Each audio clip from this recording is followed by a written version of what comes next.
Christmas exam ആയിട്ടുണ്ട്. ഒരുപാട് subject നിങ്ങൾക്ക് കുറെ കാര്യങ്ങൾ പഠിക്കാനുണ്ടല്ലേ. എങ്ങനെയാണ് പഠിക്കുക, ഏതാ പഠിക്കുക എന്നൊക്കെ ആലോചിച്ച് മിസ്സിന്റെ മക്കള് ടെൻഷൻ ആയിട്ടിരിക്കുകയാണെങ്കിൽ ഇവിടെ ശ്രദ്ധിച്ചോ. നിങ്ങൾക്ക് വേണ്ടിയിട്ടാണ് എഡ്യൂപോർട്ടിന്റെ ബൂസ്റ്റർ ബാച്ച്. നിങ്ങൾക്ക് വേണ്ടിയിട്ടാണ് എങ്ങനെയാണ് പഠിക്കേണ്ടത്, ഏതൊക്കെയാണ് പഠിക്കേണ്ടത് എന്ന് ക്ലിയർ ആയിട്ട് പറഞ്ഞു തരാൻ വേണ്ടിയിട്ടാണ് ബൂസ്റ്റർ ബാച്ച് നിങ്ങൾക്ക് വേണ്ടിയിട്ട്. നിങ്ങൾക്ക് കാണാൻ പറ്റുന്നുണ്ട്, വളരെ കുറച്ച് എമൗണ്ട് മാത്രമേ ഉള്ളൂ നിങ്ങൾക്ക് ജോയിൻ ചെയ്യാൻ വേണ്ടിയിട്ടുള്ളത്. റെഡിയാണ് മിസ് വന്നിരിക്കുന്നത്.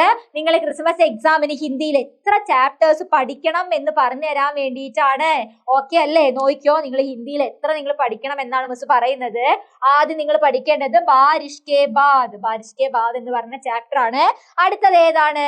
ബയാ ഹമാരി ചിടിയാ റാണി. ഓക്കെ അല്ലേ? നെക്സ്റ്റ് നോക്കിയോ, തും ജിയോ ഹസാരോം സാൽ ഒരു ചാപ്റ്റർ പഠിച്ചിട്ടുണ്ട്. അതാണ് നിങ്ങൾ പഠിക്കേണ്ടത്. ലാസ്റ്റ് ജന്നത്ത് കെ ബച്ചേ. ഈ 4 ചാപ്റ്റേഴ്സ് ആണ്. അതായത് 3ാമത്തെയും 4ാമത്തെയും യൂണിറ്റ് നിങ്ങൾ ഫുൾ പഠിക്കണം. 1ാമത്തെയും 2ാമത്തെയും യൂണിറ്റ് നമ്മൾ ഓണം എക്സാമിന് പഠിച്ചതാണ്. ഇപ്പൊ നിങ്ങൾ പഠിക്കേണ്ടത് ഈ 2 യൂണിറ്റുകളാണ്. സെറ്റ് ആണല്ലോ? നിങ്ങൾ ആരും ഒരു ടെൻഷനും വേണ്ട മക്കളെ, ഒരു ടെൻഷനും അടിക്കണ്ട. നിങ്ങളുടെ കൂടെ നമ്മുടെ എഡ്യൂപോർട്ട് ഉണ്ട്. നിങ്ങൾ ഒട്ടും ടെൻഷൻ അടിക്കേണ്ട ആവശ്യമില്ല. കംപ്ലീറ്റ് നമുക്ക് സൂപ്പർ ആക്കി പഠിക്കാൻ വേണ്ടിയിട്ട് പറ്റും. റെഡിയാണ്? ഓക്കെ ആണല്ലോ? ഇപ്പൊ കൺഫ്യൂഷൻ ഒന്നും ഇല്ലല്ലോ ഏതൊക്കെയാണ് ചാപ്റ്റേഴ്സ് പഠിക്കേണ്ടത് എന്ന്. ഇത് മാത്രം പഠിച്ചാൽ മതി നിങ്ങൾ ക്രിസ്മസ് എക്സാമിന് വേണ്ടിയിട്ട്. ഏതായിരുന്നു?